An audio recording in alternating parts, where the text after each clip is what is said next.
प्रिय विद्यार्थियों, good morning. आज हम कक्षा 9 विषय हिंदी वाक लल्लद की पुनरावृत्ति कर रहे हैं और हमारी आज की वर्कशीट है 57। प्यारे बच्चों, पिछली वर्कशीट में हमने जो है लल्लद के द्वारा रचित वाक भाग 1 को पढ़ा। आज हम वाक भाग 2 को पढ़ रहे हैं। और वाक कश्मीरी शैली में गाई जाने वाली एक रचना होती है। कश्मीर भाषा की लोकप्रिय संत कवियत्री लल्लद की जो काव्य शैली है उसको हम वाक कहते हैं। वाक 2। खा खाकर कुछ पाएगा नहीं, न खाकर बनेगा अहंकारी। सम खा तभी होगा संभावी, खुलेगी साकल बंद द्वार की। प्यारे बच्चों, इसमें कवित्री ने कहा है कि खा खाकर कुछ पाएगा नहीं, कि यदि हम खाने से विपराय यहाँ पर है कि यदि हम सांसारिक जो विषय वासनाएं हैं उनमें यदि हम डूबे रहेंगे, उनमें हम संलिप्त रहेंगे, तो हमें क्या है, ईश्वर की प्राप्ति या मोक्ष की प्राप्ति नहीं होगी। न खाकर बनेगा अहंकारी। यहाँ पर कवित्री हमें कहना चाह रही है, न खाने से मतलब है कि यदि हम ये सांसारिक मोह माया को त्याग करके यदि हम तपस्या में लग जाएंगे तो इससे भी हमें कुछ नहीं मिलेगा, क्योंकि इससे हम क्या हो जाएंगे, अहंकारी हो जाएंगे। क्योंकि भाई हमने पूरी तरह से भोग विलासों का त्याग कर दिया है। मैं बहुत बड़ा त्यागी हूँ, मैं बहुत बड़ा सन्यासी हूँ, इस प्रकार की भावना हमारे मन के अंदर आ जाएगी और अहंकार पैदा हो जाएगा, और जिसकी वजह से हमें ज्ञान की प्राप्ति नहीं होती है। कवित्री दोनों ही रास्ते गलत बताती है, सांसारिक मोह माया में डूबने वाले भी और उनको छोड़ करके त्याग और तपस्या वाला रास्ता भी कवित्री गलत बताती है। अब कवित्री कहती है कि सम खा तभी होगा संभावी, खुलेगी साकल बंद द्वार की।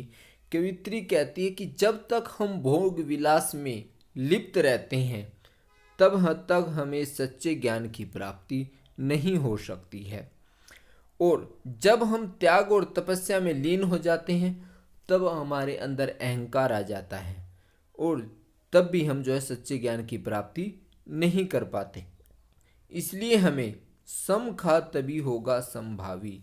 सम खाने से अभिप्राय है यहाँ पर हमें मध्यम मार्ग अपनाने को कवित्री कह रही है, बीच का रास्ता अपनाने को कवित्री हमें यहाँ पर कह रही है, जिससे हमारे अंदर वासना और भोग विलास भी नहीं होंगे।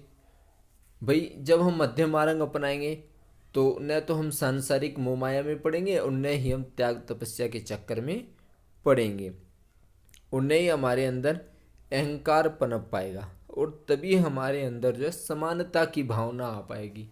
क्योंकि जब अहंकार नहीं होगा तो हम सबको समान समझेंगे, और तभी हम जो है ईश्वर की प्राप्ति कर पाएंगे। खुलेगी साकल बंद द्वार की, इससे अभिप्राय है कि तभी जो है हम प्रभु की भक्ति सच्चे मन से कर पाएंगे, क्योंकि हमारी जो साकल है, मन के जो बंद द्वार हैं वो खुल जाएंगे, और तभी हम प्रभु की भक्ति सच्चे मन से कर पाएंगे।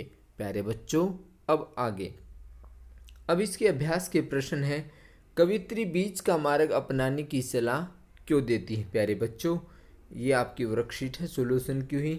कवित्री बीच का मार्ग अपनाने की सलाह इसलिए देती है क्योंकि इस मार्ग में हमारे अंदर वासना और भोग लिप्सा नहीं रहेगी, ना ही अहंकार हमारे अंदर रहेगा, न पनप पाएगा, और तभी हमारे अंदर जो है समानता की भावना रह पाएगी, और तभी हम प्रभु भक्ति में लीन हो सकते हैं। इसलिए कवित्री जो है मध्यम मार्ग या बीच का मार्ग अपनाने की सलाह दे रही है।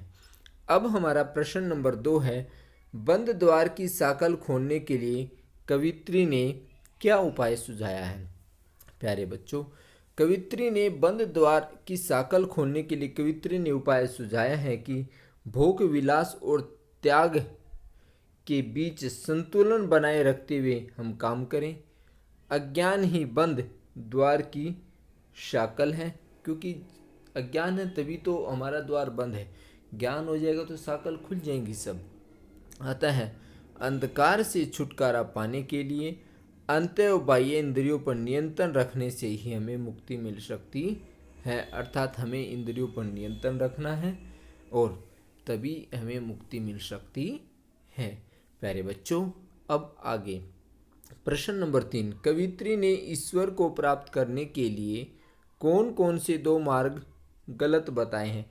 प्यारे बच्चों, एक है सांसारिक विषय वासना का मार्ग और दूसरा है त्याग और तपस्या का मार्ग, कि जो है ये दोनों ही रास्ते गलत हैं। सांसारिक मोह माया में पड़ना, त्याग और तपस्या में लीन हो जाना। प्रश्न नंबर 4, कवित्री क्या प्राप्त करना चाहती है, अर्थात इस वाक्य में जो कवित्री क्या प्राप्त करना चाहती है। तो प्यारे बच्चों, प्रस्तुत वाक्य में कवित्री बीच का मार्ग अपनाकर सच्चे मन से प्रभु की भक्ति में लीन होना चाहती है और प्रभु मिलन की चाह रख रही है। प्रश्न नंबर 5, खा खा कुछ पाएगा नहीं, न खाकर बनेगा अहंकारी, पंक्तियों का भाव स्पष्ट कीजिए। प्यारे बच्चों, यहाँ पर कवित्री कहती है कि सांसारिक भोग विलास में पड़कर मनुष्य को कुछ प्राप्त नहीं होगा। इसके विपरीत यदि हम भोग विलास को त्याग और तपस्या में लग जाते हैं तो हमारे अंदर अहंकार का जो भाव पैदा हो जाता है वो मिट जाएगा, ठीक है ना। और अतः हमें अहंकार रहित होकर मोह माया से विरक्त होकर के ईश्वर प्राप्ति का प्रयास करना चाहिए, ऐसा कवित्री चाह रही है।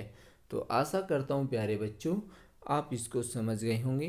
धन्यवाद।